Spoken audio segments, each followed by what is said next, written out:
Welcome to the Blue Nomad Gaming Show. I'm your host, Timothy Rogers, the Blue Nomad, and tonight we are covering Sonic Speed Read, Sonic number 6 from November 1993. So let's look at that cover really quick, and you will see Sonic Spinball, a very terrible spin-off game that came out when I was a kid, and I was terrible at it. But I really tried hard because it was a new Sonic game, and I was like, I don't think this is very good. It's not very good. And we'll find out if the comic book is any good, the comic book tie-in. This is probably the first tie-in to any sort of game, really, that Sonic had, so it's really cool. And of course, you see that they made a tie joke pun on the front.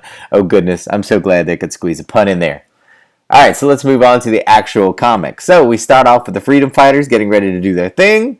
Alright, and they get to Robotropolis, and then Robotnik's gone, or Eggman's gone at this point. Alright, and so he's moved to Mount Mobius. Alright, and so Sonic goes to stop him, and you can see the actual mountain from the game, which is really cool. I do like that they actually did something pretty close. Alright, but then, here we go. He goes inside. The villains from the game actually show up. I like that. As a kid, I enjoyed that they made this all fit into the same continuity. I thought that was pretty cool. I do like both of those villains, even I do not like the game. And they even fit in the two little kangaroos, Hip and Hop, from the game, which actually show up later as judges. The two kangaroos, they're running a kangaroo court later in the series. So it's cool that Hip and Hop both get to show up again. Let's see. He actually ends up getting smacked. I think he ends up losing, actually. Yes, he loses and gets ejected from the mountain, which is a lot like me playing Sonic Spinball. I lost quite a bit.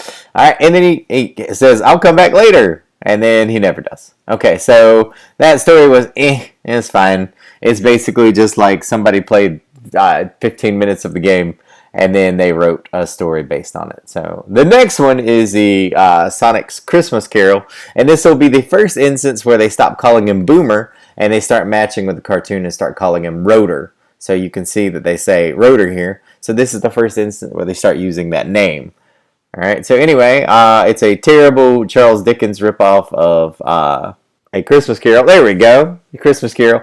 And then we get to the end, and you have a Blue Christmas by Humbug and Happy Holidays. Okay, so wow, that was a thing.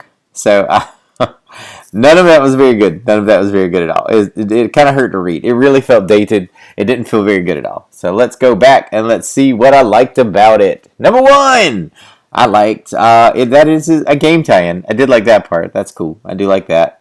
However, it felt rushed, very rushed. And this whole comic book was just too silly. Like, it was very silly. To the point where, like, there wasn't any good fights. There wasn't anything good. I didn't like this issue back in the day. I did have this one. And I didn't like it again.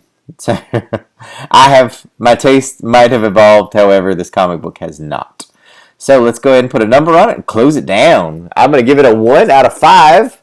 It got a rank of D. So anyway, I appreciate you very much. Thanks for listening to my review of Sonic the Hedgehog issue 6.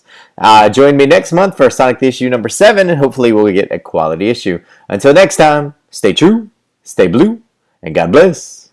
Peace.